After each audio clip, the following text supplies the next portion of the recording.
Every one, welcome to എഡ്യൂകാരൻ്റെ current affair സെഷനിലേക്ക് എല്ലാവർക്കും സ്വാഗതം. ആദ്യമായിട്ട് നമ്മൾ ഡിസ്കസ് ചെയ്യാൻ പോകുന്നത് നവംബർ 1 പ്രത്യേകതയാണ്. നമുക്കറിയാം, നവംബർ 1 എന്ന് പറയുന്നത് കേരള പിറവി ദിവസമാണ്. എന്നാൽ കേരളത്തിൻ്റെ മാത്രം പിറവിയാണോ ഈ നവംബർ 1 ഉള്ളത്? അല്ല, 7 സംസ്ഥാനങ്ങളും 2 യൂണിയൻ ടെറിട്ടറിയുടെയും പിറവി ദിവസം എന്ന് പറയുന്നത് നവംബർ 1 തന്നെയാണ് എന്നുള്ള കാര്യം ഓർത്തുകൊള്ളുക. നമുക്ക് നോക്കാം ഏതൊക്കെ സ്റ്റേറ്റുകളും ഏതൊക്കെ യൂണിയൻ ടെറിട്ടറീസുമാണ് നവംബർ 1 അവരുടെ ഫൗണ്ടേഷൻ ഡേ ആയിട്ട് ആചരിക്കുന്നത് എന്നുള്ള കാര്യം. കേരളത്തിൻ്റെ കാര്യം നമുക്ക് ഓൾറെഡി അറിയാം. കേരളത്തിൻ്റെ ക്യാപിറ്റൽ എന്ന് പറയുന്നത് തിരുവനന്തപുരമാണ്. കേരളത്തിൻ്റെ ചീഫ് മിനിസ്റ്റർ എന്ന് പറയുന്നത് പിണറായി വിജയനാണ്. ഇനി മറ്റൊരു സ്റ്റേറ്റ് എന്ന് പറയുന്നത് ദക്ഷിണ ഇന്ത്യയിലെ സ്റ്റേറ്റ് തന്നെയായ നമ്മളുടെ ആന്ധ്രാപ്രദേശാണ്. ആന്ധ്രാപ്രദേശിൻ്റെ ക്യാപിറ്റൽ എന്ന് പറയുന്നത് അമരാവതിയാണ്. മറ്റൊരു സ്റ്റേറ്റ് എന്ന് പറയുന്നത് നമ്മളുടെ കർണാടകയാണ്. കർണാടകയുടെ ക്യാപിറ്റൽ എന്ന് പറയുന്നത് ബംഗളൂരു ആണ് എന്നുള്ള കാര്യം ഓർത്തുകൊള്ളുക. മധ്യപ്രദേശിൻ്റെ ക്യാപിറ്റൽ എന്ന് പറയുന്നത് ഭോപ്പാലാണ്. ഹരിയാനയുടെയും പഞ്ചാബിൻ്റെയും ക്യാപിറ്റൽ ചണ്ഡീഗഡാണ് എന്നുള്ള കാര്യം ഓർത്തുകൊള്ളുക. ഛത്തീസ്ഗഡിൻ്റെ ക്യാപിറ്റൽ എന്ന് പറയുന്നത് റായ്പൂരാണ്. 7 സ്റ്റേറ്റുകളും 2 യൂണിയൻ ടെറിട്ടറികളുമാണ് ഫൗണ്ടേഷൻ ഡേ ആഘോഷിക്കുന്നത് എന്ന് നമ്മൾ പറഞ്ഞു. ഒന്ന് നമ്മളുടെ ഹൈക്കോർട്ട് ഓഫ് കേരളയുടെ ജൂറിസ്ഡിക്ഷൻ അണ്ടറിൽ വരുന്ന മലയാളം സംസാരിക്കുന്ന ലക്ഷദ്വീപാണ്. ഇന്ത്യയിലെ ഏറ്റവും ചെറിയ യൂണിയൻ ടെറിട്ടറിയാണ് ലക്ഷദ്വീപ് എന്ന് പറയുന്നത്. ലക്ഷദ്വീപിൻ്റെ ക്യാപിറ്റൽ എന്ന് പറയുന്നത് കവരത്തിയാണ് എന്നുള്ള കാര്യം ഓർത്തുകൊള്ളുക. മറ്റൊന്ന് എന്ന് പറയുന്നത് നമ്മളുടെ അതായത് കേരളത്തിലെ ഒരു സ്ഥലമുള്ള പുതുച്ചേരി എന്ന് പറയുന്ന യൂണിയൻ ടെറിട്ടറിയാണ്. പുതുച്ചേരി എന്ന് പറയുന്ന യൂണിയൻ ടെറിട്ടറിയിൽ കേരളത്തിൽ നിന്നുള്ള സ്ഥലം എന്ന് പറയുന്നത് മാഹിയാണ് എന്നുള്ള കാര്യം കൂടി ഓർത്തുകൊള്ളുക. അടുത്തതായിട്ട് നമ്മൾ ഡിസ്കസ് ചെയ്യാൻ പോകുന്നത് ഒരു അപ്പോയിൻമെൻറ്റുമായി ബന്ധപ്പെട്ടിട്ടുള്ള കറണ്ട് അഫെയർ ആണ്. നമ്മളുടെ കോൺസ്റ്റിറ്റ്യൂഷണൽ ബോഡിയിൽ വരുന്ന ഒരു അപ്പോയിൻമെൻറ്റ്, CAG. നമുക്കറിയാം, കൺട്രോളർ ആൻഡ് ഓഡിറ്റർ ജനറൽ എന്ന് പറയുന്നത് ഇന്ത്യയിലെ ഒരു കോൺസ്റ്റിറ്റ്യൂഷണൽ ബോഡിയാണ്. കോൺസ്റ്റിറ്റ്യൂഷണൽ ബോഡി എന്ന് പറയുന്നത് ഇന്ത്യയുടെ കോൺസ്റ്റിറ്റ്യൂഷനിൽ പ്രതിപാദിക്കുന്ന ആർട്ടിക്കിളുകളിൽ ഒരു ഫങ്ഷണൽ ബോഡി ഇന്ത്യക്ക് വേണം എന്ന് പറയുന്നതാണ് കോൺസ്റ്റിറ്റ്യൂഷണൽ ബോഡി എന്ന് പറയുന്നത്. കൺട്രോളർ ആൻഡ് ഓഡിറ്റർ ജനറലിൻ്റെ ഫംഗ്ഷൻ നമുക്കറിയാം. ഇന്ത്യയിലെ സെൻട്രൽ ഗവൺമെൻറ്റിൻ്റെ അല്ലെങ്കിൽ ഓരോ സ്റ്റേറ്റ് ഗവൺമെൻറ്റിൻ്റെയും ഭരണ വരവുകളെക്കുറിച്ച് ഓഡിറ്റ് ചെയ്യുന്ന ഓഫീസാണ് ഈ കൺട്രോളർ ആൻഡ് ഓഡിറ്റർ ജനറൽ എന്ന് പറയുന്നത്. നമ്മളുടെ ഇന്ത്യൻ കോൺസ്റ്റിറ്റ്യൂഷണൽ ആർട്ടിക്കിൾ 148 ഈ CAG ഇന്ത്യക്ക് വേണം എന്നുള്ള കാര്യം ഡിസ്കസ് ചെയ്തിരിക്കുന്നത്.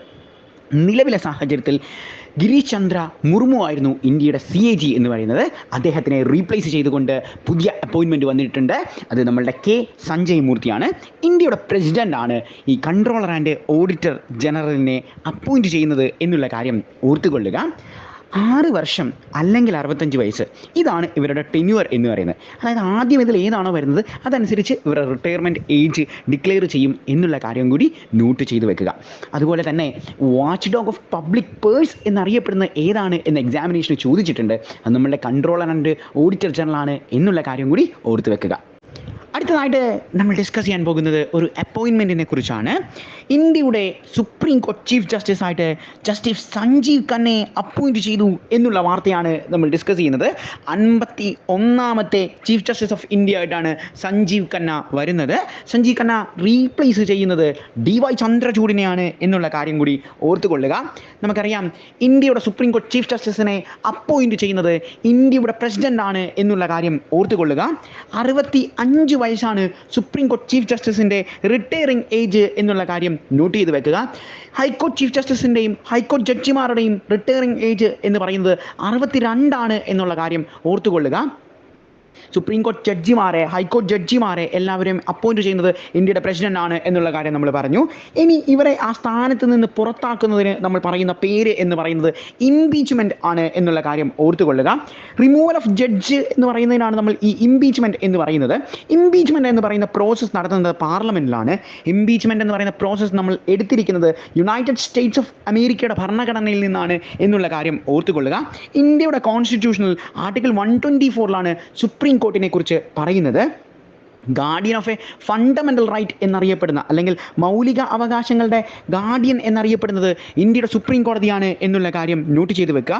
ഇന്ത്യയിലെ സുപ്രീം കോടതി സ്ഥിതി ചെയ്യുന്നത് ഡൽഹിയിലാണ്. 124ാമത്തെ ആർട്ടിക്കിളിലാണ് സുപ്രീം കോടതിയെക്കുറിച്ച് പറഞ്ഞിരിക്കുന്നത് എന്നുള്ള കാര്യം നമ്മൾ പറഞ്ഞു. ഇനി സുപ്രീം കോടതിയുടെ ജൂറിസ്ഡിക്ഷനുമായി ബന്ധപ്പെട്ട് എക്സാമുകൾക്ക് ചോദ്യങ്ങൾ ചോദിക്കാറുള്ളതാണ്. സുപ്രീം കോടതിക്കുള്ള ജൂറിസ്ട്രിക്ഷനുകൾ എന്ന് പറയുന്നത് അപ്പലന്റ് ജൂറിസ്ട്രിക്ഷൻ സുപ്രീം കോടതിക്കുണ്ട്. അതായത് നമ്മൾ സാധാരണഗതിയിൽ കോടതികളിൽ നിന്ന് അപ്പീൽ പോകുന്ന ഏറ്റവും അപ്പെക്സ് കോർട്ട്, ഏറ്റവും ഹൈക്കോർട്ടിൽ നിന്ന് പോകുന്ന അപ്പെക്സ് കോർട്ട് അല്ലെങ്കിൽ ഏറ്റവും ഹയസ്റ്റ് അപ്പീൽ എന്നൊക്കെ പറയുന്നത് നമ്മുടെ സുപ്രീം കോടതിയാണ്. ഇനി സുപ്രീം കോടതിന് ഒറിജിനൽ ജൂറിസ്ട്രിക്ഷനും ഉണ്ട്, സുപ്രീം കോടതിന് ഒരു അഡ്വൈസറി ജൂറിസ്ട്രിക്ഷനും ഉണ്ട് എന്നുള്ള കാര്യം ഓർക്കുക. അഡ്വൈസറി ജൂറിസ്ട്രിക്ഷൻ എന്ന് പറയുന്നത് ഇന്ത്യയുടെ പ്രസിഡന്റിനെ അഡ്വൈസ് ചെയ്യാനുള്ള അധികാരവും നമ്മുടെ സുപ്രീം കോടതിനാണ് എന്നുള്ള കാര്യം ഓർക്കുക. അതുപോലെ സുപ്രീം കോടതി ചീഫ് ജസ്റ്റിസുമായി പ്രധാനപ്പെട്ട എക്സാമുകളിൽ ചോദിച്ച് കണ്ടിട്ടുള്ള ഒന്നാണ്. അതായത് നമ്മളുടെ ഇന്ത്യയുടെ പ്രസിഡന്റിന് സത്യവാചകം ചൊല്ലിക്കൊടുക്കുന്നത് ആരാണ് എന്ന് ചോദിച്ചു കഴിഞ്ഞാൽ അത് സുപ്രീം കോടതി ചീഫ് ജസ്റ്റിസ് ആണ് എന്നുള്ള കാര്യം ഓർത്തുകൊള്ളുക.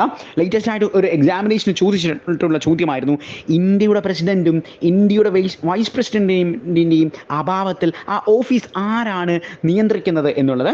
ഇന്ത്യയുടെ പ്രസിഡന്റ് ഇല്ല എങ്കിൽ ഇന്ത്യയുടെ വൈസ് പ്രസിഡന്റാണ്, ഇന്ത്യയുടെ പ്രസിഡന്റും ഇന്ത്യയുടെ വൈസ് പ്രസിഡന്റും ഇല്ലെങ്കിൽ അത് സുപ്രീം കോടതി ചീഫ് ജസ്റ്റിസ് ആണ് എന്നുള്ള കാര്യം ഓർത്തുകൊള്ളുക. അടുത്തതായിട്ട് നമ്മൾ ഡിസ്കസ് ചെയ്യുന്നത് ഒരു മിലിറ്ററി എക്സർസൈസ് ആണ്. നമ്മളുടെ എക്സാമുകൾക്ക് സ്ഥിരമായി ചോദിക്കുന്ന ഒരു ചോദ്യമാണ് ഈ മിലിറ്ററി എക്സർസൈസ് എന്ന് പറയുന്നത്. മിലിറ്ററി എക്സർസൈസിൻ്റെ പേര് നൽകിയതിന് ശേഷം അത് ഇന്ത്യയിൽ എവിടെയാണ് നടന്നത്, അല്ലെങ്കിൽ ഈ മിലിറ്ററി എക്സർസൈസുകൾ ആരൊക്കെ തമ്മിലായിരുന്നു നടന്നത് എന്നൊക്കെ നമ്മളോട് ചോദിക്കാറുണ്ട്. ഇത്തവണ നമ്മൾ നോക്കുന്നത് ഇന്ത്യയുടെ ആർമിയും ഇന്ത്യയുടെ എയർഫോഴ്സും ഇന്ത്യയുടെ നേവിയും കൂടി ഒരുമിച്ച് ചേർന്ന് നടത്തിയ ഒരു മിലിറ്ററി എക്സർസൈസിനെ കുറിച്ചാണ്. ഇതിന് നമ്മൾ നൽകിയ പേര് എന്ന് പറയുന്നത് പൂർവി പ്രഹാർ ആണ് എന്നുള്ള കാര്യം ഓർത്തുകൊള്ളുക. ഈ പൂർവി പ്രഹാർ എന്ന് പറയുന്ന നമ്മളുടെ സംയുക്തമായിട്ടുള്ള ഈ മിലിറ്ററി എക്സർസൈസ് നടന്നത് ഇന്ത്യയുടെ ഈസ്റ്റേൺ സ്റ്റേറ്റ് എന്നറിയപ്പെടുന്ന അരുണാചൽ പ്രദേശിലാണ് എന്നുള്ള കാര്യം ഓർത്തുകൊള്ളുക. ലാൻഡ് ഓഫ് റൈസിങ് സൺ എന്ന് ഇന്ത്യയിൽ അറിയപ്പെടുന്ന, അതായത് ഉദയസൂര്യൻ്റെ നാടെന്ന് ഇന്ത്യയിൽ അറിയപ്പെടുന്നത് അരുണാചൽ പ്രദേശാണ് എന്നുള്ള കാര്യം ഓർത്തുകൊള്ളുക. ലാൻഡ് ഓഫ് റൈസിങ് സൺ എന്ന് നമ്മൾ ഇൻ്റർനാഷണലി അറിയപ്പെടുന്നത് ജപ്പാനാണ് എന്നുള്ള കാര്യം കൂടി നോട്ട് ചെയ്ത് വെക്കുക. നമുക്കറിയാം ഇന്ത്യയുടെ ഈസ്റ്റേൺ സ്റ്റേറ്റ് ആണ് ഈ അരുണാചൽ പ്രദേശ് എന്ന് പറയുന്നത്. അരുണാചൽ പ്രദേശിൻ്റെ ക്യാപിറ്റൽ എന്ന് പറയുന്നത് ഇട്ടാനഗറാണ്. അരുണാചൽ പ്രദേശിൻ്റെ ചീഫ് മിനിസ്റ്റർ എന്ന് പറയുന്നത് പേമ ഖണ്ഡു ആണ് എന്നുള്ള കാര്യം ഓർത്തുകൊള്ളുക. അരുണാചൽ പ്രദേശിൻ്റെ ഗവർണർ ലഫ്റ്റനന്റ് ജനറൽ കൈവല്യ ത്രിവിക്രമാണ് എന്നുള്ള കാര്യം കൂടി ഓർത്തു വെക്കുക. അതുപോലെ തന്നെ നമ്മളോട് സ്ഥിരമായ അപ്പോയിൻമെൻറ്റ് ഭാഗത്ത് നിന്ന് ആർമി, എയർഫോഴ്സ്, നേവിയുടെ കാര്യങ്ങൾ സ്ഥിരമായി ചോദിക്കാറുള്ളതാണ്. ഇന്ത്യയുടെ കരസേനയുടെ മേധാവി എന്ന് പറയുന്നത് ജനറൽ ഉപേന്ദ്ര ത്രിവേദിയാണ് എന്നുള്ള കാര്യം നോട്ട് ചെയ്ത് വെക്കുക.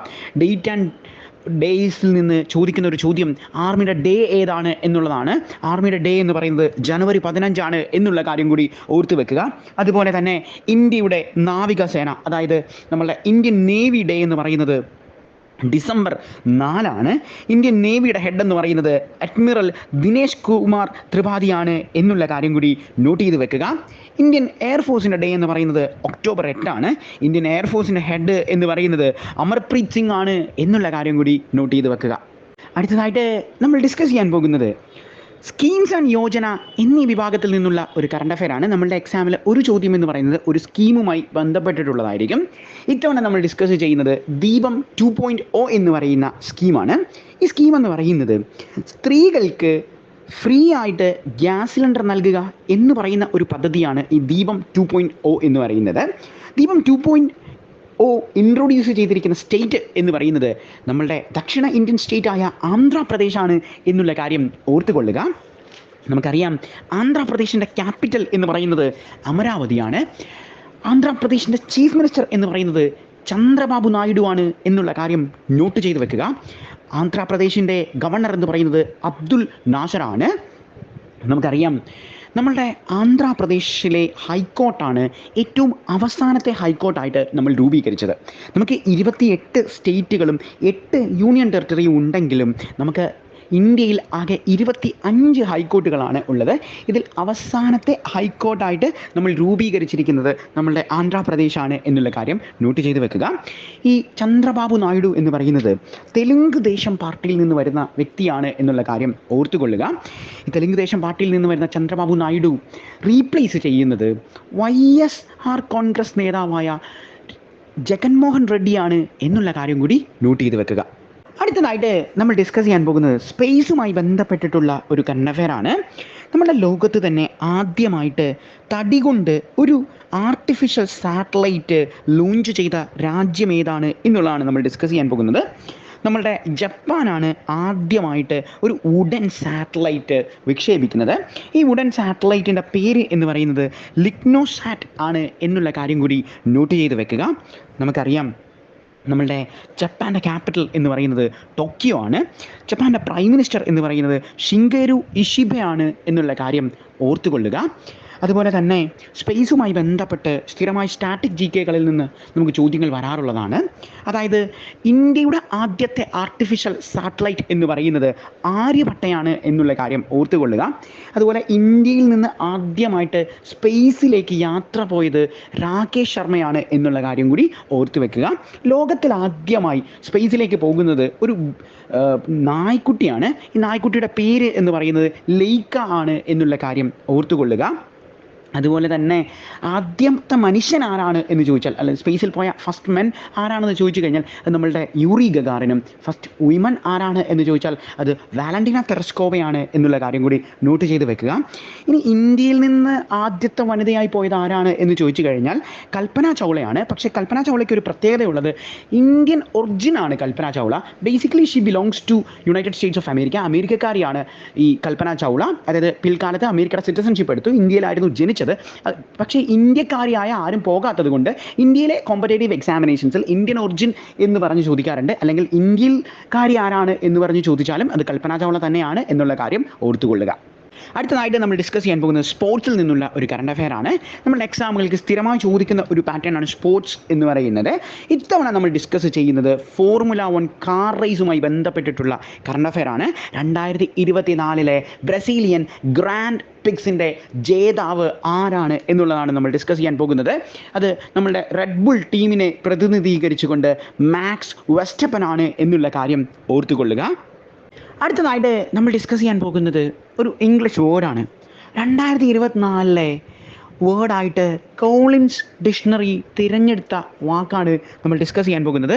ബ്രാറ്റ് എന്ന് പറയുന്ന വേർഡാണ് നമ്മൾ ഈ കോളിൻസ് ഡിക്ഷണറി തിരഞ്ഞെടുത്തിരിക്കുന്നത്. നമുക്കറിയാം ആക്ച്വലി ബ്രാറ്റ് എന്ന് പറഞ്ഞ വാക്കിൻ്റെ മീനിങ് എന്ന് പറയുന്നത് ഒന്നിനും കൊള്ളാത്തവൻ എന്നൊക്കെയുള്ള ഒരു വാക്കായിരുന്നു നമ്മൾ കസ്റ്റമറി ആയിട്ട് അല്ലെങ്കിൽ പാരമ്പര്യമായിട്ട് യൂസ് ചെയ്തുകൊണ്ടിരുന്നത്.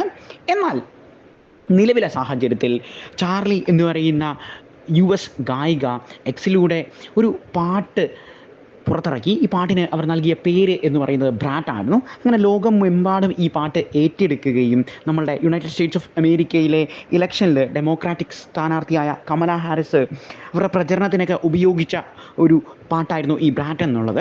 അതോടുകൂടി ഈ ബ്രാറ്റിൻ്റെ മീനിങ്ങിൽ ചെറിയൊരു മാറ്റം കൊണ്ടുവന്നു. അതായത് സ്വതന്ത്രമായി കോൺഫിഡൻ്റായി ചിന്തിക്കാൻ ശേഷിയുള്ള ആ ഒരു കാര്യത്തെയാണ് നമ്മൾ ബ്രാറ്റ് എന്ന് വിളിക്കുന്നത് എന്നുള്ള കാര്യമായിരുന്നു നിലവിലെ സാഹചര്യത്തിൽ ബ്രാറ്റിൻ്റെ മീനിങ്ങിലേക്ക് നമ്മൾ ചേഞ്ച് വരുത്തിയിരിക്കുന്നത്. പരമ്പരാഗതമായി നമ്മൾ സ്പോയിൽഡ് ബ്രാറ്റ് എന്നൊക്കെ യൂസ് ചെയ്തിരുന്ന വേർഡായിരുന്നു. അതായത് ഒന്നിനും കൊള്ളാത്ത ദുശാഠ്യമുള്ള കുട്ടികളെ നമ്മൾ വിളിക്കുന്ന പേരായിരുന്നു ബ്രാറ്റ് എന്നുള്ളത്. 2024 ഏറ്റവും കൂടുതൽ യൂസ് ചെയ്തു എന്നുള്ള അർത്ഥത്തിലാണ് ഈ കോളിൻസ് ഡിക്ഷണറി 2024 വേർഡായിട്ട് ബ്രാറ്റിനെ തിരഞ്ഞെടുത്തിരിക്കുന്നത് എന്നുള്ള കാര്യം കൂടി നോട്ട് ചെയ്ത് വെക്കുക. അടുത്തതായിട്ട് നമ്മൾ ഡിസ്കസ് ചെയ്യാൻ പോകുന്നത് ഒരു പ്രതിമയുമായി ബന്ധപ്പെട്ടിട്ടുള്ള കറണ്ട് അഫെയർ ആണ്. 2024 ഒക്ടോബറിൽ ദേശ് കാ വല്ലഭ് എന്ന് പറയുന്ന പ്രതിമ നമ്മൾ സ്ഥാപിച്ചു. എക്സാമിനേഷന് ചോദിക്കുന്നത് ഇത് ഇന്ത്യയിലെ എവിടെയാണ് ഈ ദേശ് കാ വല്ലഭ് സ്ഥാപിച്ചത് എന്ന് ചോദിക്കും. ഇന്ത്യയുടെ ഈസ്റ്റേൺ സ്റ്റേറ്റായ അരുണാചൽ പ്രദേശിലെ തവാങ്ങിലാണ് ദേശ് കാ വല്ലഭ് നമ്മൾ സ്ഥാപിച്ചത് എന്നുള്ള കാര്യം ഓർത്തുകൊള്ളുക. അതുപോലെ തന്നെ ദേശ് കാ വല്ലഭ് ആരുടെ പ്രതിമയാണ് എന്നുള്ളത് നമുക്കറിയാം. ഇന്ത്യയുടെ ആദ്യത്തെ ഡെപ്യൂട്ടി പ്രൈം മിനിസ്റ്റർ, ഇന്ത്യയുടെ ആദ്യത്തെ ഹോം അഫയേഴ്സ് മിനിസ്റ്റർ, ഇന്ത്യയുടെ ബിസ്മാർക്ക്, ഇന്ത്യയുടെ അയൺമാൻ എന്നൊക്കെ അറിയപ്പെടുന്ന ലോകത്തിൽ തന്നെ ഏറ്റവും വലിയ പ്രതിമ ഉള്ള നമ്മളുടെ സർദാർ വല്ലഭായ് പട്ടേലിൻ്റെ പ്രതിമയാണ് ദേശ് കാ വല്ലഭ് എന്നുള്ള കാര്യം കൂടി നോട്ട് ചെയ്ത് വെക്കുക. അടുത്തതായിട്ട് നമ്മൾ ഡിസ്കസ് ചെയ്യാൻ പോകുന്നത് ബുക്സ് ആൻഡ് ഓതേഴ്സ് എന്നീ വിഭാഗത്തിൽ നിന്നുള്ള ഒരു കറണ്ട് അഫയേഴ്സ് ആണ്. The Satanic Verse 1988 Salman Rushdie രചിച്ച പുസ്തകമാണ് ഈ ദ സാത്താനിക് വേഴ്സ് എന്ന് പറയുന്നത്. നിങ്ങളിപ്പോൾ ചിന്തിക്കുന്നത് 2024 കറണ്ട് അഫെയർ സെഷനിൽ 1988 രചിച്ച ദ സാത്താനിക് വേഴ്സ് എന്തുകൊണ്ടായിരിക്കും നമ്മൾ ഡിസ്കസ് ചെയ്യുന്നത് എന്നുള്ളതാണ്.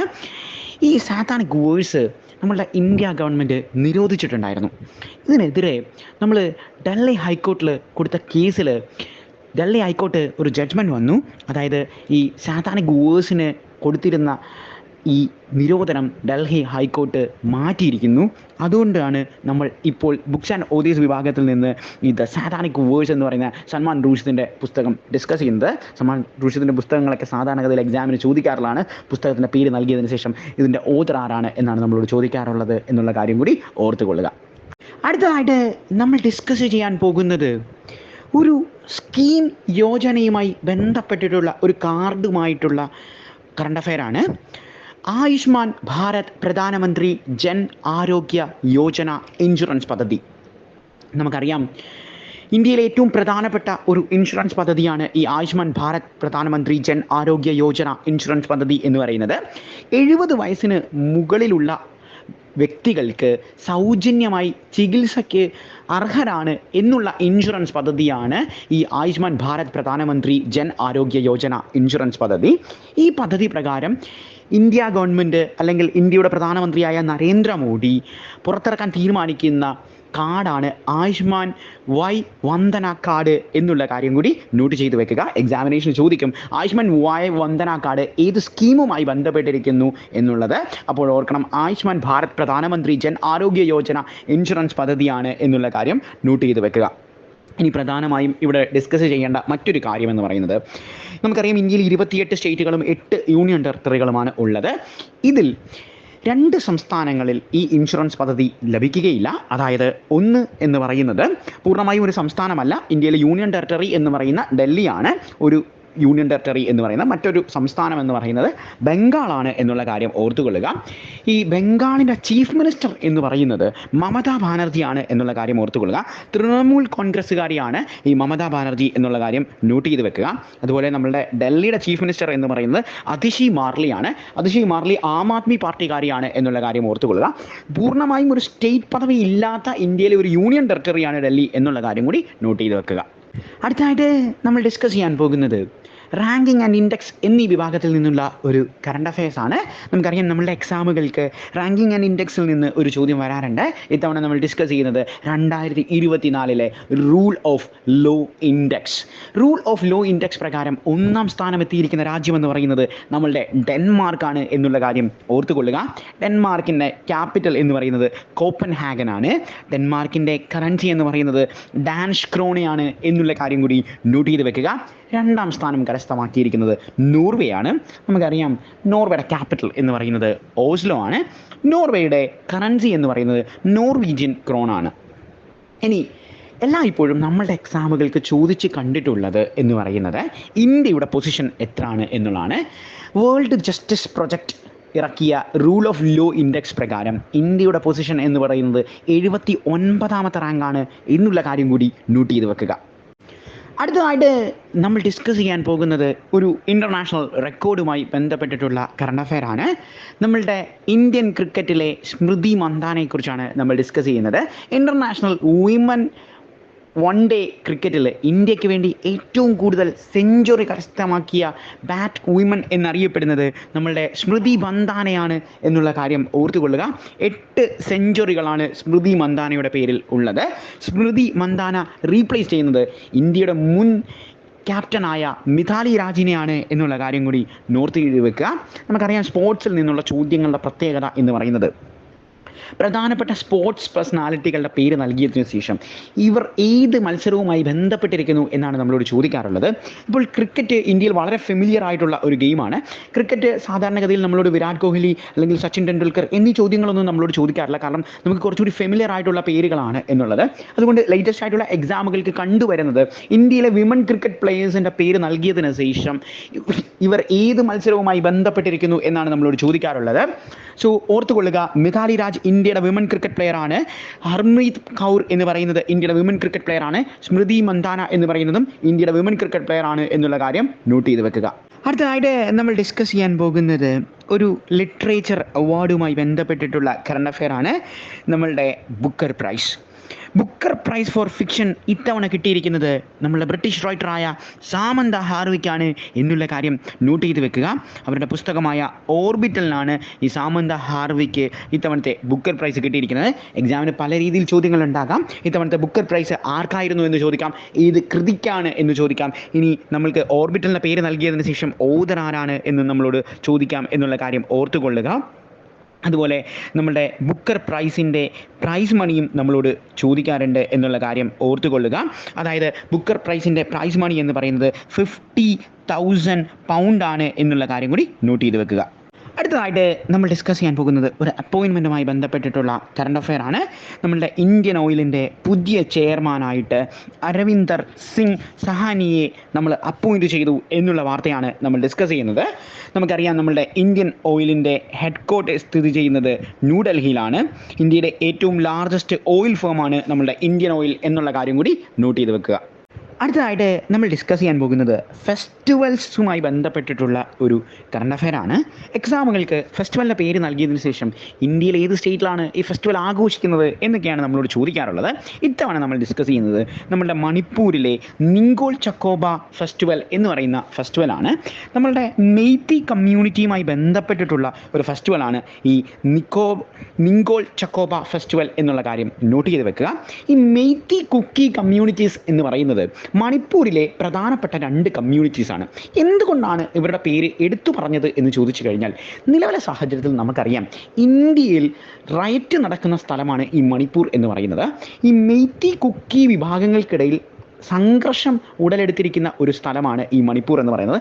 അതുകൊണ്ട് മാസങ്ങളായിട്ട് ന്യൂസ് പേപ്പേഴ്സിൽ ഹെഡ്ലൈൻസ് ബ്രേക്ക് ചെയ്യുന്ന വാർത്തകളാണ് ഈ മെയ്തിയും കുക്കിയും കമ്മ്യൂണിറ്റികൾ എന്ന് പറയുന്നത്.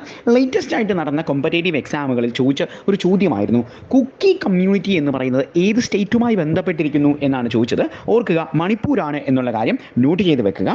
അതുപോലെ തന്നെ മണിപ്പൂരിൻ്റെ ചീഫ് മിനിസ്റ്റർ എന്ന് പറയുന്നത് ബൈരൻ സിംഗ് ആണ് എന്നുള്ള കാര്യം ഓർത്തുകൊള്ളുക. നമ്മുടെ ഇന്ത്യയിലെ 28 സ്റ്റേറ്റിനെയും ചീഫ് മിനിസ്റ്റേഴ്സ് പഠിക്കണം. അതിൽ തന്നെ ഏറ്റവും പ്രാധാന്യം നൽകേണ്ടത് ഈ അടുത്ത കാലത്ത് അപ്പോയിൻമെൻറ്റ് വന്നിരിക്കുന്നത്, അതുപോലെ പ്രശ്നങ്ങൾ നടക്കുന്ന സ്ഥലങ്ങൾ, ഇവിടെയൊക്കെയാണ് നമ്മൾ പ്രധാനമായും ശ്രദ്ധിക്കേണ്ടത്. ബൈരൻ സിംഗ് മണിപ്പൂരിൻ്റെ ചീഫ് മിനിസ്റ്റർ ആണ് എന്നുള്ള കാര്യം ഓർക്കുക. അതുപോലെ തന്നെ മണിപ്പൂരിൻ്റെ ഗവർണർ എന്ന് പറയുന്നത് ലക്ഷ്മൺ പ്രസാദ് ആചാര്യാണ്. മണിപ്പൂരിൻ്റെ ക്യാപിറ്റൽ എന്ന് പറയുന്നത് ഇംഫാലാണ് എന്നുള്ള കാര്യം കൂടി നോട്ട് ചെയ്ത് വെക്കുക. അടുത്തതായിട്ട് നമ്മൾ ഡിസ്കസ് ചെയ്യാൻ പോകുന്നത് 2024 ഹുറൂൺ ഇന്ത്യൻ ഫിലാന്ത്രോഫി ലിസ്റ്റുമായി ബന്ധപ്പെട്ടിട്ടുള്ള കറണ്ട് അഫെയർ ആണ്. നമുക്കറിയാം ഈ ഫിലാന്ത്രോപ്പിസ്റ്റ് എന്ന് പറയുന്നത് ജീവകാരുണ്യ പ്രവർത്തനം ചെയ്യുന്ന വ്യക്തികളെയാണ് നമ്മൾ ഫിലാന്ത്രോപ്പിസ്റ്റ് എന്ന് വിളിക്കുന്നത്. നമ്മുടെ ബാങ്കിങ്ങിൻ്റെ എക്സാമുകൾക്ക് ഇംഗ്ലീഷ് സെഷനിൽ നിന്ന് സ്ഥിരമായി ചോദിക്കുന്ന ഒരു വേർഡ് മീനിങ് ആണ് ഈ ഫിലാന്ത്രോപ്പിസ്റ്റ് എന്ന് പറയുന്നത്. 2024 പുറത്തുവിട്ട ഹുറൂണിൻ്റെ ഇന്ത്യയിലെ ഫിലാന്ത്രോഫിസ്റ്റ് ലിസ്റ്റിൽ ഫസ്റ്റ് പൊസിഷനിൽ എത്തിയിരിക്കുന്നത് നമ്മുടെ ശിവ് നാടാറാണ് എന്നുള്ള കാര്യം ഓർത്തുകൊള്ളുക. നമുക്കറിയാം HCL കമ്പനിയുടെ ചെയർപേഴ്സൺ സ്ഥാനം അലങ്കരിക്കുന്ന വ്യക്തിയാണ് ശിവ് നാടാർ. സെക്കൻഡ് പൊസിഷനിൽ എത്തിയിരിക്കുന്നത് നമ്മളുടെ മുകേഷ് അംബാനിയാണ് എന്നുള്ള കാര്യം കൂടി നോട്ട് ചെയ്ത് വെക്കുക. അടുത്തതായിട്ട് നമ്മൾ ഡിസ്കസ് ചെയ്യാൻ പോകുന്നത് ഒരു ബാങ്കിങ് കറണ്ട് അഫെയർസ് ആണ്. നമ്മുടെ state bank of India Singapore fintech ഫെസ്റ്റിവലിൽ ഇന്നോവേഷൻ ഹബ്ബ് അൺവെയിൽ ചെയ്തു എന്നുള്ള വാർത്തയാണ് നമ്മൾ ഡിസ്കസ് ചെയ്യുന്നത്. State bank of India partnership ചെയ്തിരിക്കുന്നത് APIX എന്ന് പറയുന്ന ഒരു ഗ്ലോബൽ കൊളാബറേറ്റീവ് പ്ലാറ്റ്ഫോമായിട്ടാണ് ഈ SBI ഇന്നോവേഷൻ ഹബ്ബ് എന്ന് പറയുന്ന ഹബ്ബ് സിംഗപ്പൂർ ഫിൻടെക് ഫെസ്റ്റിവലിൽ ലോഞ്ച് ചെയ്തിരിക്കുന്നത് എന്നുള്ള കാര്യം ഓർത്തുകൊള്ളുക. നമ്മളെ എക്സാമിനേഷന് ചോദിക്കുന്നത് ഇന്ത്യയിലെ ഏതു ബാങ്കാണ് സിംഗപ്പൂർ ഫിൻടെക് ഫെസ്റ്റിവലിൽ ലോഞ്ച് ചെയ്തിരിക്കുന്നത് ഹബ്ബ് എന്നുള്ള കാര്യം ചോദിച്ചു കഴിഞ്ഞാൽ സ്റ്റേറ്റ് ബാങ്ക് ഓഫ് ഇന്ത്യ ആണ് എന്നുള്ള കാര്യം ഓർത്തുകൊള്ളുക. നമുക്കറിയാം 1955 July 1 state bank of India nationalise ചെയ്യുന്നത്. സ്റ്റേറ്റ് ബാങ്ക് ഓഫ് ഇന്ത്യയുടെ പഴയ പേര് പലപ്പോഴായി എക്സാംസ് ചോദിക്കാറുള്ളതാണ്, ഇമ്പീരിയൽ ബാങ്ക് ആണ് എന്നുള്ള കാര്യം ഓർത്തുകൊള്ളുക. അതുപോലെ തന്നെ നമ്മളുടെ സ്റ്റേറ്റ് ബാങ്ക് ഓഫ് ഇന്ത്യയുടെ ചെയർമാൻ എന്ന് പറയുന്നത് ചെല്ല ശ്രീനിവാസുലു ഷെട്ടിയാണ് എന്നുള്ള കാര്യം കൂടി നോട്ട് ചെയ്ത് വെക്കുക. അടുത്തതായിട്ട് നമ്മൾ ഡിസ്കസ് ചെയ്യാൻ പോകുന്നത് 2024 നടക്കുന്ന പ്രഥമ ഏഷ്യൻ ബുദ്ധ ഉച്ചകോടിയെക്കുറിച്ചാണ് നമ്മൾ ഡിസ്കസ് ചെയ്യുന്നത്. ഇതിൻ്റെ വെന്യൂ എന്ന് പറയുന്നത് നമ്മുടെ രാജ്യത്തിൻ്റെ ക്യാപിറ്റലായ ന്യൂഡൽഹിയിലാണ് എന്നുള്ള കാര്യം ഓർത്തുകൊള്ളുക. ഇൻ്റർനാഷണൽ ബുദ്ധിസ്റ്റ് കോൺഫെഡറേഷനും നമ്മളുടെ സാംസ്കാരിക മന്ത്രാലയവും കൂടി ചേർന്നിട്ടാണ് ഈ പറയുന്ന നമ്മളുടെ ആദ്യത്തെ ഏഷ്യൻ ബുദ്ധ ഉച്ചകോടി വേദി ന്യൂഡൽഹിയിലേക്ക് ആക്കിയിരിക്കുന്നത്. നമുക്കറിയാം ഇതിൻ്റെ തീം എന്ന് പറയുന്നത് റോൾ ഓഫ് ബുദ്ധധാമ സ്ട്രെങ്തനിങ് ഏഷ്യ ആണ് എന്നുള്ള കാര്യം നോട്ട് ചെയ്ത് വെക്കുക. നമ്മളുടെ ബുദ്ധൻ ജനിച്ചത് അല്ലെങ്കിൽ ബുദ്ധിസവുമായി ബന്ധപ്പെട്ട് സ്ഥിരമായി എക്സാമുകൾക്ക് ചോദിക്കാറുള്ളതാണ് എന്നുള്ള കാര്യം ഓർത്തുകൊള്ളുക. നമ്മളുടെ ബുദ്ധൻ ജനിച്ചത് നേപ്പാളിലെ ലുംബിനിയിലാണ്. അദ്ദേഹത്തിൻ്റെ ആദ്യത്തെ പേര് എന്ന് പറയുന്നത് സിദ്ധാർത്ഥ രാജകുമാരൻ എന്നായിരുന്നു എന്നുള്ള കാര്യം ഓർത്തുകൊള്ളുക. സാക്യ സന്യാസി എന്നറിയപ്പെടുന്ന വ്യക്തിയാണ് ഈ ഗൗതമ ബുദ്ധൻ. അതായത് സാക്യ എന്ന് പറയുന്ന സെയിൻറ്റിലെ സാക്യ സന്യാസി എന്നറിയപ്പെടുന്ന വ്യക്തിയാണ്. സാക്യ എന്ന് പറയുന്ന ക്ലാനിലെ അടുത്ത രാജകുമാരനാകേണ്ടിയിരുന്ന വ്യക്തി കൂടിയായിരുന്നു നമ്മളുടെ ഗൗതമ ബുദ്ധൻ എന്നുള്ള കാര്യം ഓർത്തുകൊള്ളുക. ത്രിപാർത്ഥിക എന്നാണ് ബുദ്ധിസത്തിൻ്റെ ഹോളി ബുക്ക് എന്നുള്ള കാര്യം ഓർക്കുക. കോമ്പറ്റേറ്റീവ് എക്സാമുകൾക്ക് പഠിക്കുമ്പോൾ നമ്മൾ പ്രധാനമായും ശ്രദ്ധിക്കേണ്ട 3 പ്രധാനപ്പെട്ട റിലീജിയനുകളാണ്. ഒന്ന് നമ്മളുടെ ബുദ്ധിസം, മറ്റൊന്ന് സിക്കിസം, ഒന്ന് ജൈനിസമാണ് എന്നുള്ള കാര്യം കൂടി നോട്ട് ചെയ്ത് വെക്കുക. അവസാനമായിട്ട് നമ്മൾ ഡിസ്കസ് ചെയ്യാൻ പോകുന്നത് യുണൈറ്റഡ് സ്റ്റേറ്റ്സ് ഓഫ് അമേരിക്കയുടെ പ്രസിഡൻഷ്യൽ ഇലക്ഷനുമായി ബന്ധപ്പെട്ടിട്ടുള്ള കാര്യമാണ്. യുണൈറ്റഡ് സ്റ്റേറ്റ്സ് ഓഫ് അമേരിക്കയുടെ പുതിയ പ്രസിഡൻ്റായിട്ട് വരാൻ പോകുന്നത് നമ്മളുടെ റിപ്പബ്ലിക്കൻ പാർട്ടിക്കാരനായ ഡൊണാൾഡ് ട്രംപ് ആണ് എന്നുള്ള കാര്യം ഓർത്തുകൊള്ളുക. 47ാമത്തെ പ്രസിഡൻ്റായിട്ടാണ് ഡൊണാൾഡ് ട്രംപ് അമേരിക്കയിൽ എത്തുന്നത്. നമുക്കറിയാം അമേരിക്കയുടെ പ്രസിഡൻറ്റിൻ്റെ കാലാവധി ടെന്യൂർ എന്ന് പറയുന്നത് 4 വർഷമാണ്. ഒരാൾക്ക് എത്ര തവണ അമേരിക്കൻ പ്രസിഡന്റ് ആകാൻ സാധിക്കും എന്ന് ചോദിച്ചാൽ 2 തവണ മാത്രമാണ് ഒരാൾക്ക് അമേരിക്കയുടെ പ്രസിഡന്റ് പദവി അലങ്കരിക്കാൻ സാധിക്കുകയുള്ളൂ എന്നുള്ള കാര്യം ഓർത്തുകൊള്ളുക. 2017 അമേരിക്കയുടെ പ്രസിഡന്റ് പദവി അലങ്കരിച്ച വ്യക്തിയായിരുന്നു ഡൊണാൾഡ് ട്രംപ്. 2021 മത്സരത്തിൽ ഇപ്പോഴത്തെ പ്രസിഡന്റായ ജോ ബൈഡനോട് പരാജയപ്പെട്ട വ്യക്തി കൂടിയാണ് റിപ്പബ്ലിക്കൻ പാർട്ടിക്കാരനായ നമ്മളുടെ ഡൊണാൾഡ് ട്രംപ് എന്നുള്ള കാര്യം ഓർത്തുകൊള്ളുക. റിപ്പബ്ലിക്കൻ പാർട്ടിയെ പ്രതിനിധീകരിച്ച് ഡൊണാൾഡ് ട്രംപ് പരാജയപ്പെടുത്തിയ വ്യക്തി എന്ന് പറയുന്നത് ഡെമോക്രാറ്റിക് പാർട്ടിക്കാരിയായ നമ്മളുടെ കമല ഹാരിസ് ആണ് എന്നുള്ള കാര്യം ഓർത്തുകൊള്ളുക. നിലവിലെ സാഹചര്യത്തിൽ അമേരിക്കയുടെ വൈസ് പ്രസിഡന്റ് പദവി അലങ്കരിക്കുന്ന വ്യക്തിയാണ് കമല ഹാരിസ് എന്നുള്ള കാര്യം കൂടി നോട്ട് ചെയ്ത് വെക്കുക. ഇനി ഇന്ത്യയുമായി ബന്ധപ്പെട്ടിട്ടുള്ള പ്രസിഡന്റ് പദവിയുമായി കാര്യം എന്ന് പറഞ്ഞു കഴിഞ്ഞാൽ ഇന്ത്യയിൽ എത്ര തവണ വേണമെങ്കിലും ഒരാൾക്ക് പ്രസിഡന്റ് പദവി അലങ്കരിക്കാൻ സാധിക്കും എന്നുള്ള കാര്യം ഓർത്തുകൊള്ളുക. അമേരിക്കൻ പ്രസിഡന്റ് കാലാവധി എന്ന് പറയുന്നത് 4 വർഷമാണെങ്കിൽ ഇന്ത്യയുടെ പ്രസിഡന്റ് കാലാവധി എന്ന് പറയുന്നത് 5 വർഷമാണ് എന്നുള്ള കാര്യം ഓർത്തുകൊള്ളുക. ഇനി ഇന്ത്യയുടെ പ്രസിഡന്റ് നമ്മൾ പറഞ്ഞു എത്ര തവണ വേണമെങ്കിലും ഇന്ത്യൻ പ്രസിഡന്റ് ആകാം എന്നുള്ളത്. എന്നാൽ ഇന്ത്യയിൽ ഒരാൾ 2 തവണ മാത്രമേ പ്രസിഡന്റ് പദവി അലങ്കരിച്ചിട്ടുള്ളൂ. അത് എന്ന് പറയുന്നത് നമ്മളെ ഇന്ത്യയുടെ ആദ്യത്തെ പ്രസിഡന്റായ ഡോക്ടർ രാജേന്ദ്ര പ്രസാദ് ആണ്. ഏറ്റവും കൂടുതൽ കാലഘട്ടം ഇന്ത്യയുടെ പ്രസിഡന്റ് പദവി അലങ്കരിച്ച വ്യക്തിയും ഡോക്ടർ രാജേന്ദ്ര പ്രസാദ് തന്നെയാണ് എന്നുള്ള കാര്യം ഓർത്തുകൊള്ളുക. നിലവിലെ സാഹചര്യത്തിൽ ഇന്ത്യയുടെ പ്രസിഡന്റ് എന്ന് പറയുന്നത് ദ്രൗപദി മുർമു ആണ്. ഫസ്റ്റ് സിറ്റിസൺ ഓഫ് ഇന്ത്യ എന്നറിയപ്പെടുന്നതും ഈ പറയുന്ന ഇന്ത്യയുടെ പ്രസിഡന്റ് ആണ് എന്നുള്ള കാര്യം ഓർത്തുകൊള്ളുക. ഇന്ത്യൻ പ്രസിഡന്റിന്റെ മറ്റൊരു പ്രത്യേകത എന്ന് പറയുന്നത് ഇന്ത്യയുടെ എല്ലാ മിലിറ്ററി ഫോഴ്സുകളുടെയും ഹെഡായി വരുന്നതും ഇന്ത്യയുടെ പ്രസിഡന്റ് തന്നെയാണ് എന്നുള്ള കാര്യം കൂടി നോട്ട് ചെയ്ത് വെക്കുക. ഇതോടുകൂടി ഇത്തവണത്തെ എഡ്യൂകാർനെറ്റ് കറണ്ട് അഫയർ സെഷൻ അവസാനിക്കുന്നു. Thank you.